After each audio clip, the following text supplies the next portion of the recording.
Welcome, welcome to the Boom Project Book YouTube channel. And today we're going to be interviewing Kari Gunter Seymour, who is, and I'm proud to say, the Ohio Poet Laureate. And I'll tell you about her in a few minutes. Kari Gunter Seymour's poetry collections include A Place So Deep Inside America It Can't Be Seen, which was winner of the 2020 Ohio Poet of the Year Award, and another book, Serving. Her poems appear in numerous journals and publications, including Verse Daily, Rattle, and the New York Times. And on her website, www.karigunterseymourpoet.com. Kari is a 9th generation Appalachian. She is the founder, executive director of the Women of Appalachia Project,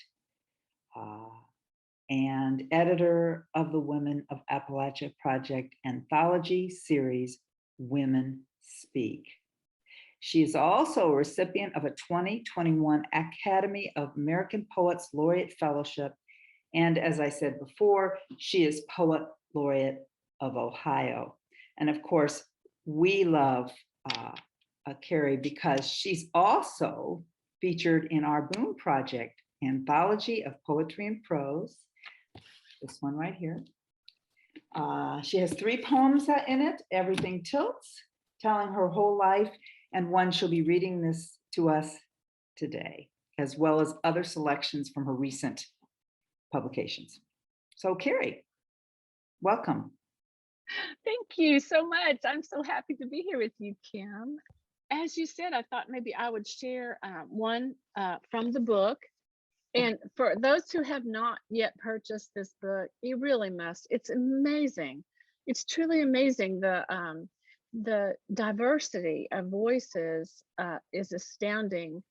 And I'm just so proud and pleased to be a part of it. So this particular piece I'm reading is also in my book, A Place So Deep Inside America It Can't Be Seen, which Kim mentioned. So it's doing double trouble here, which is really fun.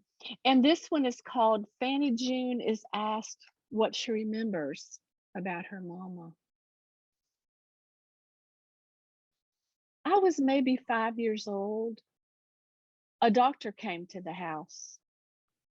I remember his black bag, mother in a straitjacket, panting. A preacher's wife, a lot was expected of her. Like me, she was raised to please.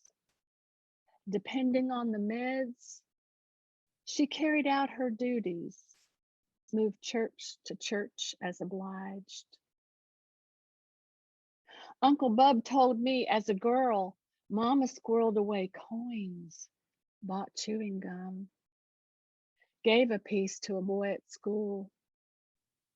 Her twin tattled. Grandfather lost control. Now you tell me this woman who never worked a day outside the home when married, ran away, spent a year during World War II working at an airplane factory in Detroit.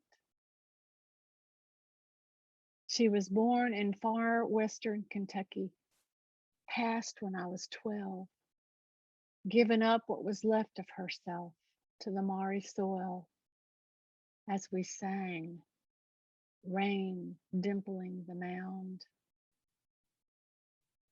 Hindsighted, I imagine her last thinning breaths as liberating as those seams of perfectly punched round head rivets.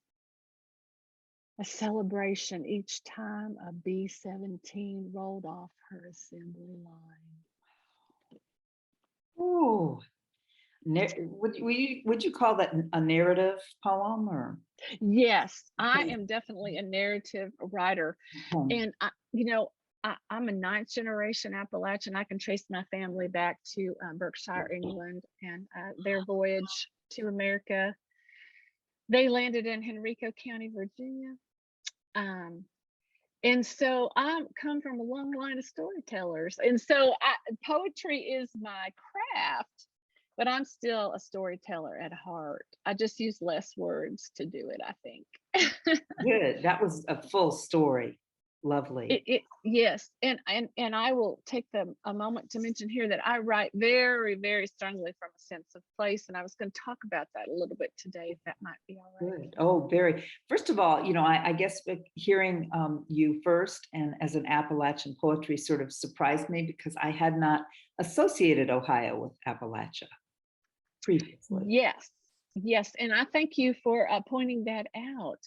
Um, Ironically, almost a quarter of the state of Ohio sits in Appalachia proper. And there are pockets of Appalachians throughout Ohio. Uh, I think you and I discussed this, Kim. When people think of Ohio, they think of working class folks that sort of grew Ohio and made it into an industrial state. And that is true, except that most of those families outmigrated from throughout Appalachia, southern and northern. Um, and so it always tickles me when people say, "What do you mean you're from Ohio and you're Appalachian?" Well, I am Appalachian through and through because of living in southeastern Ohio, which is part of Appalachia proper and coming from farm folk. But I have had the pleasure of traveling Ohio and meeting so many pockets of Appalachians who are still strongly tied to all those roots that make us who we are. And those are love of our land, love of our families, um, honorable. We are an honorable people, and we have grown by the strength of our community upon and with each other. Mm, good. That's wonderful. Wonderful. So, do you have some other things to share with us in terms of I poetry? do. I do. So I always advise new poets to write from their sense of place. And I suppose some of you would say, well, why? Why do you do that? But I think a strong sense of place helps readers make sort of a leap from their everyday lives into another world. So you can go to the past, you can use the present, you can use the future. But by writing from your sense of place, you help a reader or a listener create very clear, concise visuals for themselves. And I think of it as a painting. So the more detail you give to your painting, the richer it becomes, right? So I'm sharing poems today that come from my strong sense of place. And hopefully you can see why I feel so strongly about it.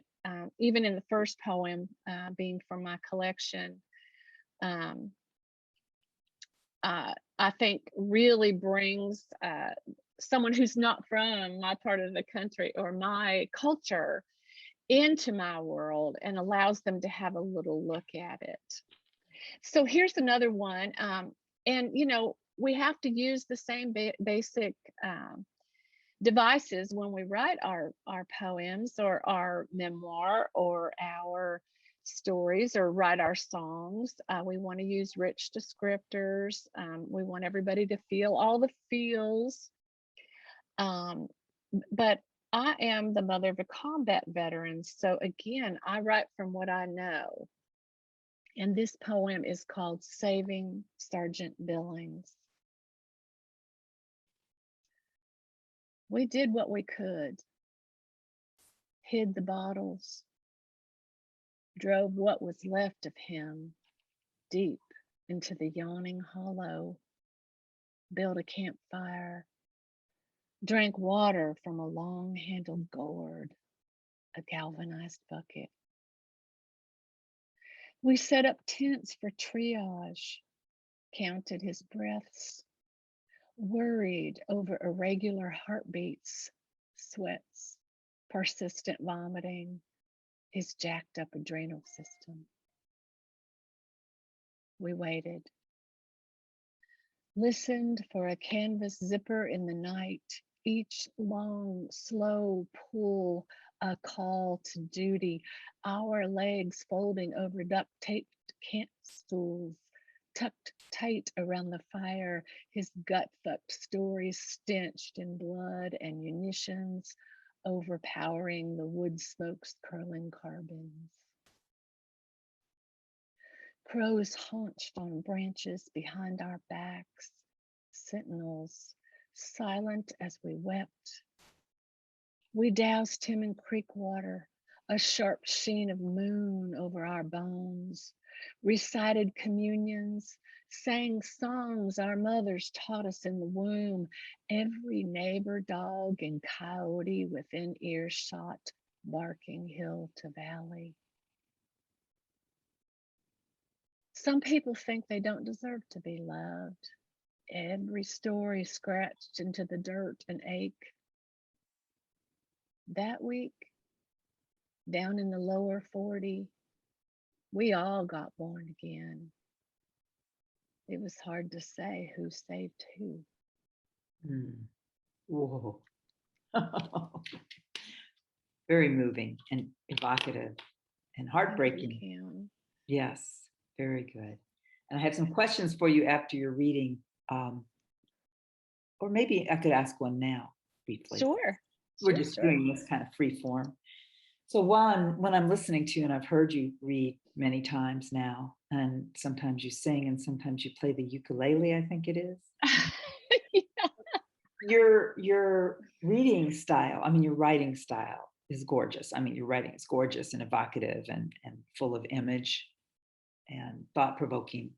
But your reading style is so much even more than that. And I'm wondering if you can share anything about things that you might do intentionally when you're reading your work, because I notice pauses and things that make it come to life even more. Well, I really do. I am of the ilk that believes you must read your work out loud as you're writing it. And if you're going to perform, I suggest everybody read through their work several times, stand in front of the mirror, do the whole thing you learned in high school during speech class about how to give a speech. It's the same kind of thing, because for me, reading poetry is a performance. And I don't mean that as in any kind of fake or taking on a persona, although I guess I do have a persona. You know, I'm Appalachian, and that comes through rather vividly, I think. But I think, and this is not a judgment, but I think people who get up and read cold, in other words, they've just written a poem and they're anxious to share it at the open mic, and they read it and it comes off flat, I feel very sorry for them, because it may not be that it was a bad poem. It may be they weren't really prepared to read it. And so I think we have to feel our poems, and if we feel them, then we should read them the way we feel them. And I don't know that we get to that point without reading through them and practicing a few times. And I'm not ashamed to say that I do that every time I make a plan to do an interview or an event. I spend time reading through my work several times until I really feel it, until it's in my heart. The other thing is a pet peeve to me. When someone asks me to read for 10 minutes, I time myself. I make sure I read for only 10 minutes. I might only go 9 minutes to make sure, because I think that's highly unprofessional, and it also pushes up against others who are reading. Yeah. So without realizing it, when you shove 6 poems into an 8-minute slot and you actually read for 15 minutes, that means somebody may not get to read at the end simply because you haven't timed yourself. So let me go on about that. Well, you can, we're not timing you today. That's the irony. We gave you a limit, but of course we're doing this sort of as we go, right? Right, exactly. But I just wanted to throw that out there. We're talking about, being professional at the mic or whatever. Yes. So. And I think making writing a profession, whether you're paid for it or not, is important to give you pride. Yes. I think the pride also goes to, if you're going to present your work present it as well as you possibly can. But I Yes. do love that whatever, if you were taking pauses during between stanzas or after a line, it didn't really matter to me. There was this wonderful pause that gave me the opportunity to think about what just happened, and then I was ready to move on. Whereas sometimes with poetry, for novice listeners, it's not naturally absorbed as quickly. So I think Agreed. that's just a gift. Yeah. Well, thank you. My goodness. Yeah, But we're you've not also passed along a wonderful tip of just take your time when you're reading. Don't rush through it. right. Yeah. Don't try to get to the end because you're nervous. Yes. Speech Yes. 101. Exactly. Yes. Okay, what have you got in store for us next? Well, let me see here what I have. Well, I was going to share this one because, excuse me, I'm so sorry. My sinuses are just killing me lately because of my allergies, and I'm so sorry to take this moment. Um, We're a just human being thing real, too. just Yes. being real here. Mhm. So I think that getting back to my Appalachian roots, for centuries, Appalachian women have taken pride in their gardens. Now, as the women in the family, it was up to the women to grow the garden, the main house garden, and then the women did all the preserving, of the food for the entire family, not only for the winter but almost the entire year, because you'd have to put away enough to last until the next harvest began, and this was year after year after year. So many of us now have the luxury of working our gardens as we please. Mhm. And in my case, with this next poem, because of the very strong women in my family, my ancestors, I'm able to stand here today and use my garden as a metaphor. And when I think about that, I nearly break into tears. I'm so lucky. Yeah. And this is called The Weeds in This Garden. Long ago, I built a self outside myself. I ate what my family ate, answered to my name. But when they said, let us pray, I kept my eyes open. There is a price to be paid for resistance. Whatever you call me, I have called myself worse. Invented words made up of letters from my own name. Now the backs of my hands, all bone and strain, I think cannot be mine. Who hasn't killed herself at least once, only to grow into someone needier? Who hasn't bent with her wounds to a mutinous patch? Weeds shooting up like false rhubarb, every wisp, stem, and sodden pith a testament. Who hasn't scratched at the question of what it means to be here? Wow. Whoa. Largely existential poetry. Beautiful. Wow. And that who hasn't repetition, I love. Thank you. It's almost a writing prompt all by itself. Who hasn't? Thank you. Thank you. Yeah. Thank you. That's another one from my book, A Place So Deep Inside America It Can't Be Seen. Can you tell us about that title and how you came up with it? Well, it's kind of my soapbox, Appalachia. My connection with the Women of Appalachia Project, being the founder and the executive director. I'm really the only employee, and of course, I'm not paid. But there is a whole network of us, hundreds of women throughout Appalachia now that are members of the Women of Appalachia Project, and I've the beauty of this whole project, which kind of started by accident, is that I have been able to listen. Oh, this is our 13th year.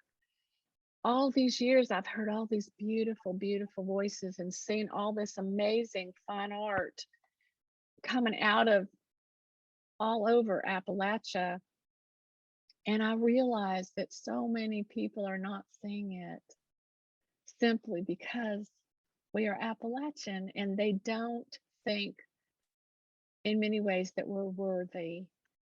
Um, Popular culture sees us or thinks of us as underfed, undereducated, excuse me, overfed, undereducated, undergroomed, and they don't realize that that's just not the case. And the more I thought about it, the more I thought we are not being seen. We're not being heard, and that was the whole premise behind developing the Women of Appalachia project. So when it came time for me to do my book, it just came so naturally for me to express that I come from a place so deep inside America it can't be seen. And I'm certainly not the voice of every Appalachian woman. I would never uh, even begin to think of taking on that role. We've seen others do that. We've seen other writers. There are people who have personified Appalachia as an evil place. They grew up and Appalachia was their ruin. And perhaps that's true, but the Appalachia I know is not like that. But I do know that America has, in general, has a misconception of what Appalachia is, who the people are, and what we stand for and what we represent. Well, what And a so, huge yes, diverse area it is. yes, It's yes, huge and diverse. Yes. absolutely. And another thing, as you mentioned that when you mentioned diversity, we do not, even ourselves as Appalachians, do not hear enough from our Appalachian writers, from our Asian Appalachian writers, from our LGBTQ Appalachian writers, from our Appalachian writers with developmental disabilities or differences, as we say.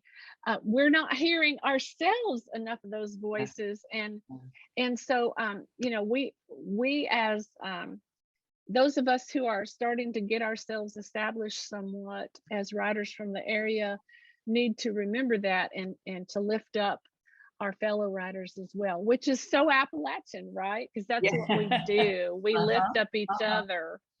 And these days, it used to be someone's barn would burn, and the next week everybody be over there, building their barn back up, right? Everybody, for miles would come and do that because they know the importance of building that barn for that farmer.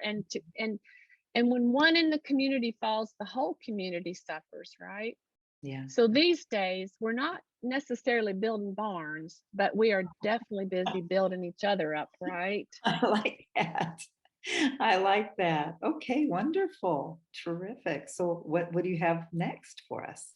Well, when I think about writing from a sense of place, um, sometimes I like to kind of go outside of that and include something that's happening in the world, and that's another form of activism for me. When I'm not advocating for Appalachia, then I oftentimes will be so moved by something that I want to advocate for that as well.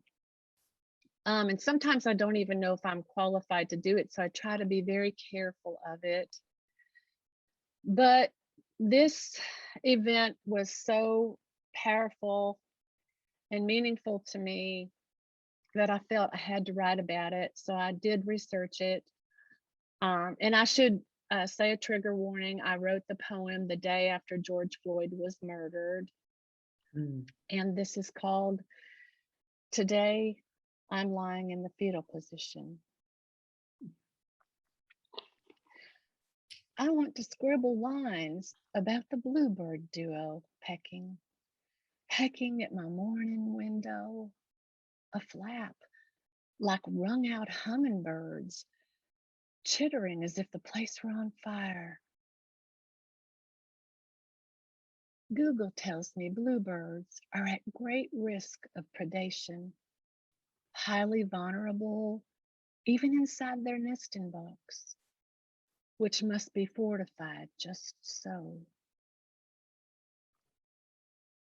I want to wax on about how the male's blue-black wings and blood-orange throat make him stand out markedly against the affluent green of spring, compared to the pallidness of his missus and myself.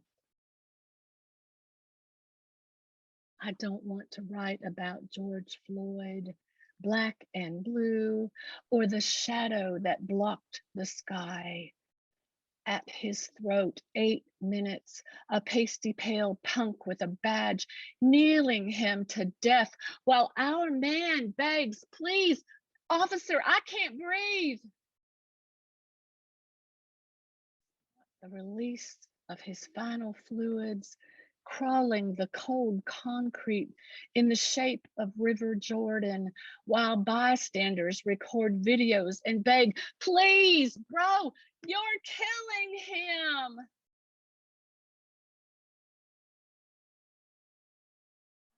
Out to put the bluebird box to rights. But a house sparrow attacks me, and I realize in this terrible world, I cannot save even one desperate bluebird, fluttering before infinity, begging me. Whoa. Has that been published yet? It has, yes, Yeah. it has. Good. Main Street Rag took the poem, which I'm very grateful for. Well, it's well deserved. Quite moving. I love the beginning and the end with the bluebirds, and that the gradual understanding of that metaphor. And I mean, it's hard to even describe what that meant to me. So just beautiful, and the ending perfect too. When you write poetry, I understand it's sort of like writing a personal essay, but with fewer words, more well thought out. But the purpose of it is sometimes the discovery. You while you're writing, you discover something, or at least the reader gets the sense that near the end you're discovering something. Is that part of your process, or? Absolutely. And that's when you know your best poems come. When that happens, you sit down to write one thing and another comes. And actually, that's exactly what happened in this poem. You know, the horrible, horrible murder had happened, and I couldn't sleep. And that morning, literally, there were 2 bluebirds that just kept pounding at the window. I've never had that happen before. It's the weirdest thing. And I will say, too, I lost my mama shortly before that. I kept thinking, is this my mom and dad? Yeah. Are they coming to tell me they're okay? And I tried to write that poem. That was the poem I tried to write, is that my mother and daddy had come to my window as 2 bluebirds. But my muse would not let me write that. I had to write this poem in honor of George Floyd. And I'm feeling very moved right now. Yeah. Because I just, could not believe that once again we had seen this vibrant young man of color go down in a violent, horrible, horrible way. And I was so afraid nothing was going to be done about it again. And I felt so compelled to write. And I am the first to admit that very few people have probably read this poem or been impacted by it, but it doesn't matter to me. I had to write it. I had to write it. Oh, and I'm so glad you did. I'm so glad you did. I mean, both as poetry by itself, but also as a model for people who are writing. That whole idea of starting with an image and letting the image take you where it's going to go. I think that poem felt free but very serious, provocative but very comforting, all at the same time. I don't know how you do that. So, are you going to do some more poems? Well, if you'd like me to, I'd love to. Okay. So I don't know if y'all know about, well, you do probably, Kim, but I know a lot of your listeners may not know about our granny women. And Granny women. Do you know about the granny women? I don't know anything about. Okay. Well, our granny women are earthy, and a lot of them live off the grid. they're medical practitioners, and they use herbal remedies, and they also know the signs. And when we talk about the signs, we talk about they can look around and observe what's happening in nature, and then they know how to proceed. And there are people still in the mountains that won't doctor with anybody but the granny women. And they are, they're magical, although there's much science behind it. And so I've written a series of poems about the granny women because I find them so amazing. And my grandmother used to plant by the signs. There's another poem in my book, Planting by the Signs, that talks specifically about that particular gift. But I think the medicinal one is really wonderful. And so many people lump the granny women in with mystics or white witches, good witches, that sort of thing, and think they're sort of myth, but they're really not. They are practitioners, and they're pretty amazing. And they're, again, I'll say amazing herbalists, and their ability to understand and read nature is just astounding. So this is the one that happens to be in the book, and it's called Last Night, the Chime of Tree Frogs. Granny woman dances under breeze shivering branches, her skirts a waltz of wings, mouth full of stories. She has emptied her house of men. Out the side of her eye, the soft blur of rabbit and watchful dusk. Air ripe with herbs and tinctures, the echo of gasping roots. She is the nighthawk, sprung from chalky shell, issuing her raspy pew for all the names she gives the night. Surviving passages so narrow they felt like birth canals. Every dawn she can remember crushed between her teeth. She will cradle you, deliver you from one mud to the next, anointer, holder of upended petals and misplaced halos. I saw her in the dark morning, glimmer and dust. Ooh, magical, wonderful. Yeah, they really are. They really are. If you ever have the honor of meeting one or happen to have one in your family. I was going to say how to find these. Yes. Wonderful. What a great tradition. And they do, the granny women, it doesn't have anything to do with age, I suppose. They're not all elderly granny types. Not necessarily, but I will say the older ones are more highly respected, I think. As in any culture, the young ones are considered, in training and transitioning, and the elder are the ones you go to when you're in serious trouble, whether it be, medicinally, emotionally, even if you're in trouble with the law. They often think the granny women, can do some help with that. So they're psychiatrists, they're medical doctors, they're herbalists. They are, they work with women who are having trouble with their monthlies, just all imaginable. They'll take it on. It's just stunning. Yeah. I just finished reading a book in which there's a granny woman. She's not called that, but it's When the Stars Rain Down. It's by Angela Jackson Brown. And it's about a Georgia community. And there's one woman who is in her 90s who people quietly go to because they're not really supposed to go to her to get herbal remedies and things. And I that's what she is. Yep, she's a granny. Really remarkable character. Okay, sorry to digress, but there, when I listen, I hear things that remind me of other things. Yes, and we want to pass on all the good words we can about everybody's writing and work. Don't we? Yeah. Yes. So we have time, I think, for one more poem. Does that work? Okay.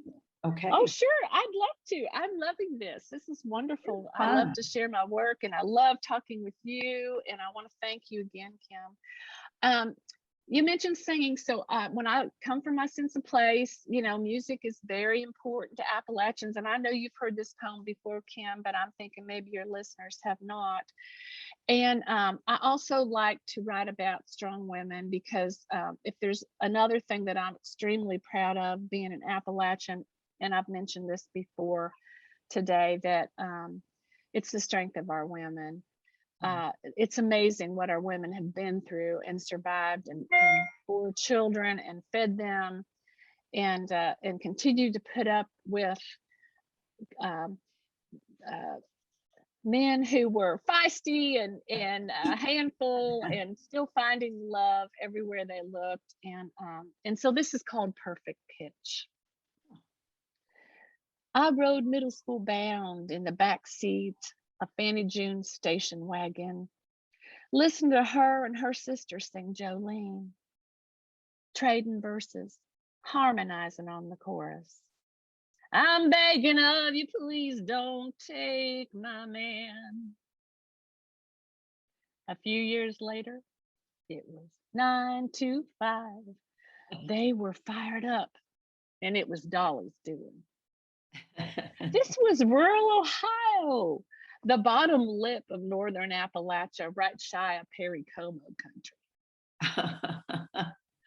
The women in the family worked the TS trim factory, spitting out Honda car parts.